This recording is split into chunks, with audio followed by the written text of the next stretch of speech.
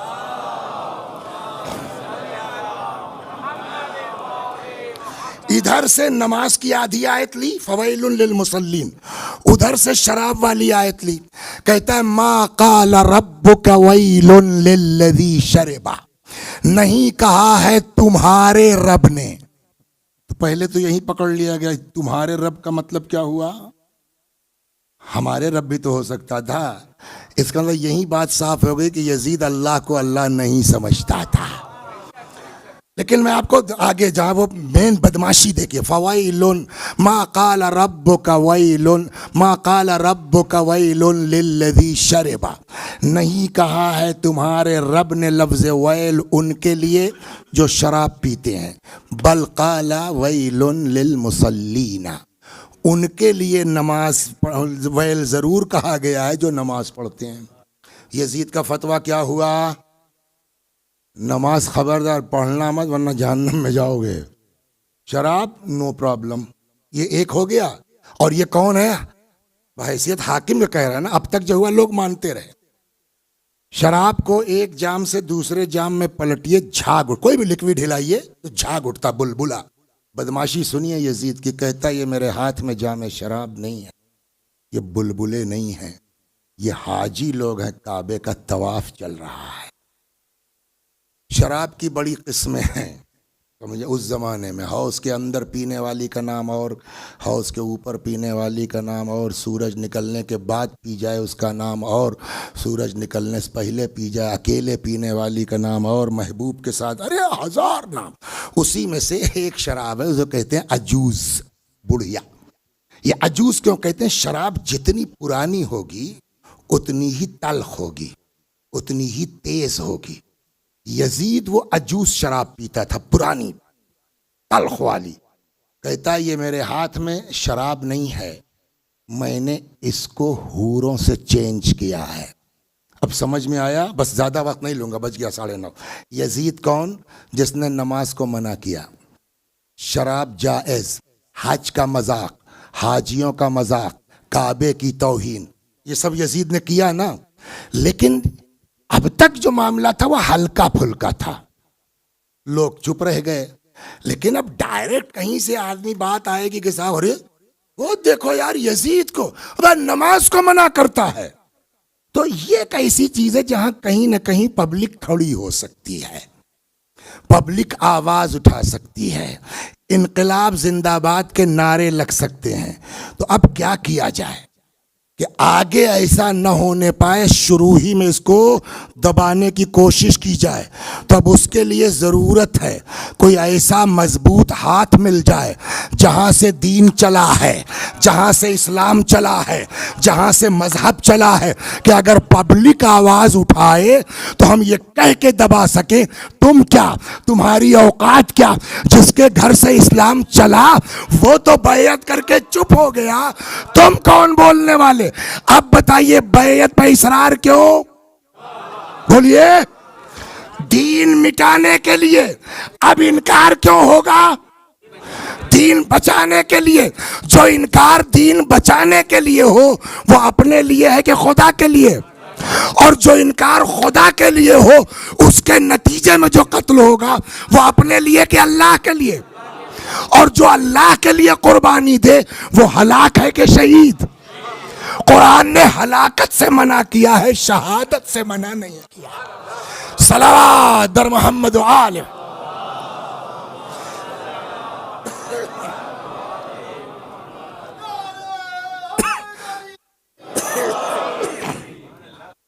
اب سمجھ میں آیا کہ سب کچھ جاننے کے باوجود حضرت نے یزید کی بیعت سے انکار کیوں کیا؟ پھر وہی بات پرسوں والی جناب ابو طالب والی، حل جزاء الاحسان الا الاحسان۔ اگر امام حسین نہ ہوتے تو جو میں نے آپ کو بتایا آج نماز ہوتی؟ حج، کعبے کی عظمت کچھ ہوتا؟ کس نے بچا کے دیا؟ تو اب بتائیے قرآن کیا کہتا ہے؟ حل جزاء الاحسان الا الاحسان۔ کہاں گئے تھے؟ جی مسجد گئے تھے۔ کیوں؟ نماز پڑھنے گئے تھے۔ پڑھی آئے؟ ہم نے کہا پڑھی آئے۔ کب پتا ہے نماز کس نے بچائی ہے؟ ہم نے کہا حسین نے۔ کہا تو نماز پڑھی آئے؟ کہاں پڑھی آئے؟ کہا تو جس نے نماز بچائی اس کا شکریہ تو ادا کرو۔ کیسے شکریہ ادا ہوگا؟ دین کہتا ہے من لم یشکر الناس لم یشکر اللہ۔ جو انسان کا شکریہ نہ ادا کرے وہ اللہ کا بھی شکر گزار نہیں ہو سکتا۔ کہا تو ہم کرنا چاہتے ہیں، کیا کریں؟ کہا پڑھ چکے نماز، کچھ کرنے لائق نہیں ہو تو کم از کم حسین کی کربلا کی طرف رخ کر کے اتنا تو کہہ دو السلام علیکہ یا ابا عبداللہ۔ یہ نمازوں کے بعد زیارتیں نہیں ہیں، یہ حسین کا شکریہ ادا کیا جا رہا۔ میرے مولا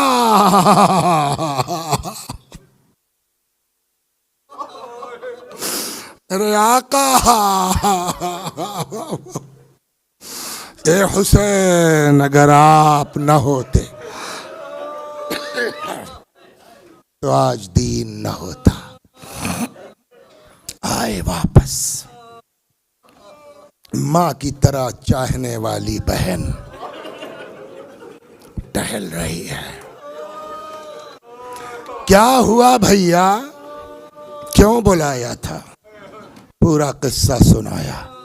پھر کا بیعت کا تو بیعت نہیں کروں گا، پھر ہم مدینہ چھوڑ دیں گے۔ روایت کہتی ہے فخرج منہا خائفا یترقب۔ حسین نے مدینہ چھوڑ دیا۔ ہم بہت آسانی سے کہہ دیتے ہیں کہ حسین نے مدینہ چھوڑ دیا۔ دیکھیے 50 سال کا وقت بہت ہوتا ہے، 50 سال کا وقفہ بہت ہوتا ہے۔ آدمی بڑے سے بڑی بات بولیے بھول جاتا ہے، لیکن دنیا بھول جائے، جس کے ساتھ کا واقعہ ہے وہ جلدی نہیں بھولتا۔ امام کب نکلے ہیں؟ سن 60 ہجری میں، اور جناب فاطمہ کی شہادت کب ہوئی ہے؟ سن 11 ہجری میں۔ تو 49-50 سال ہو گیا ہے ماں کے انتقال کو۔ لیکن انتقال کے بعد جو ہوا نہ اس سے پہلے کبھی ہوا تھا نہ اس کے بعد کبھی ہوا۔ کیا آگے بڑھے بند کفن ٹوٹ گئے؟ سنا ہے نا جماعت ثانی میں بی اور کلیجے سے لگا لیا۔ روایت یہاں تک کہتی ہے امیر المومنین نے قسم کھا کے فرمایا، قسم کھا کے، کہ جس وقت بچے ماں سے لپٹ کے بین کر رہے تھے زمین و آسمان کے درمیان سے میرے کانوں میں آواز علی بچوں کو ماں سے الگ کر دو، فرشتوں میں کوہرام برپا۔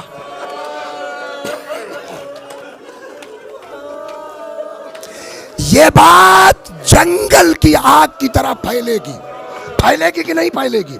لیکن 50 سال بہت ہوتے ہیں، نسلیں بدل جاتی ہیں، لوگ ممکن ہے بھول گئے ہوں لیکن دنیا بھول جائے. بولیے دنیا بھول جائے. کیا امام بھول سکتے ہیں؟ اور امام کو بھی زندگی میں کبھی یہ واقعہ یاد آیا ہو یا نہ یاد آیا ہو، جب ماں کی قبر پر رخصت ہونے کے لیے آئے ہوں گے تب وہ یاد آیا ہوگا کہ نہیں یاد آیا ہوگا؟ عجب نہیں تڑپ کے پکارے اماں. ایک وقت وہ تھا جب بچے کو کلیجے سے لگا لیا تھا. اماں دل چاہتا ہے آج بھی قبر پھٹ جاتی اور اپنے لال کو کلیجے سے لگا.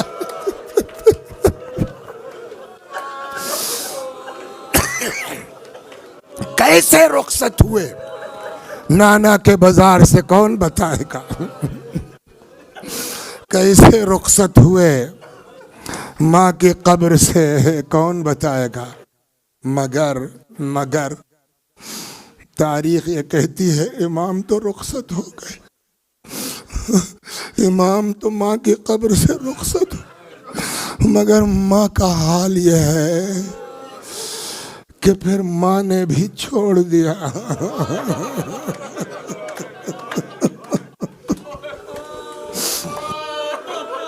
اپنے بچے اپنے لال کے ساتھ ساتھ کہتے ہیں، یہیں سے 2-4 منٹ کہتے ہیں کہ شمر ملعون جب امام کا سر جدا کر رہا تھا، سنیے، ایک شخص نے لکھا حضرت کے لیے کہ ذبحا کما یذبح الکبش، حضرت کو ایسے ذبح کیا گیا جیسے جانور ذبح ہوتا.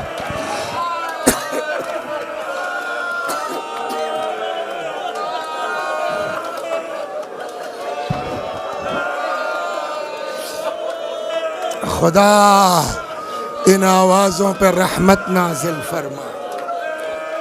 میں کہوں گا آپ نے لکھا تو مگر تب بھی پوری بات نہیں لکھ پائے آپ. کیوں؟ اس لیے کہ جانور بھی ذبح ہوتا ہے تو اس کا اپنا الگ اصول ہے. کیا؟ نمبر 1 گلا سامنے سے کاٹا جاتا ہے. 2 پانی پلا لیا جاتا ہے. 3 چھری تیز کر لی جاتی ہے. لیکن ہائے میرا مولا، المذبوح بالقفا، سامنے سے نہیں پسے گردن، کند خنجر، سوکھا گلا.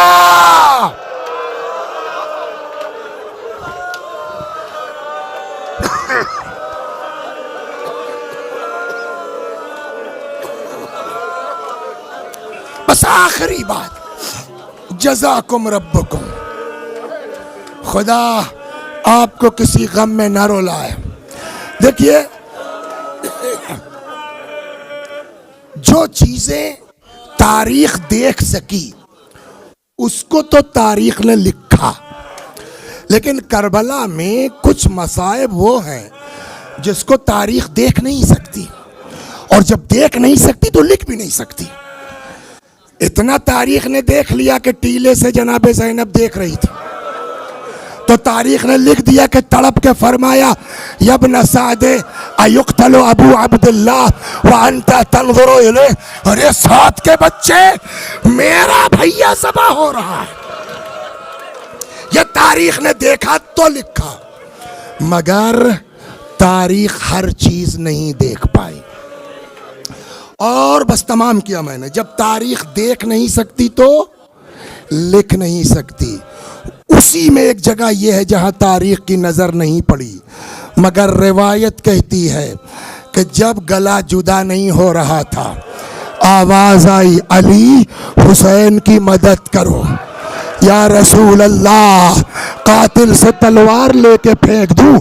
فرمایا نہیں، ماں کی روح بیٹے سے لپٹی ہوئی ہے، فاطمہ کو حسین سے الگ کر دو۔ علی آگے بڑھے، روح فاطمہ کو جدا کیا۔